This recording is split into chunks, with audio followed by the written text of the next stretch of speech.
4 கால் இருக்கிறதுனால நாற்காலி, 3 கால் இருக்கிறதுனால முக்காலின்னு சொல்றீங்கல்ல, அது தப்புங்க அது.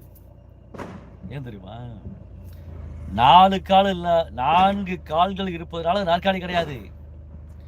அந்த 4 காலையும் சுற்றி காலி இடம் இருக்கா? கேப் இருக்கா? காலி இடம். 4 காலையும் சுற்றி காலி இடம் இருப்பதால் நாற்காலி. 3 காலையும் சுற்றி காலி இடம் இருப்பதால் முக்காலி.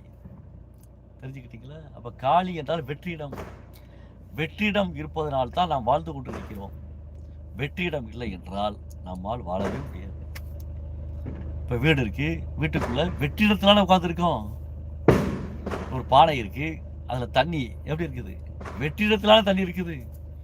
அப்ப வெற்றிடம் என்பது மிகப்பெரிய ஒரு வெற்றிடமாக, வெற்றி தரக்கூடிய இடமாக இருக்கு. ஆனால் 3 கால் முக்காலி, 4 கால் இருக்கு நாக்காளி. 4 காலை சுற்றி காலி இடம் இருக்குது, 3 காலை சுற்றி காலி இடம் இருக்குது, அதில் முக்காலி. அப்போ ஒவ்வொன்றுக்கும் காரண பெயர்களை இப்படி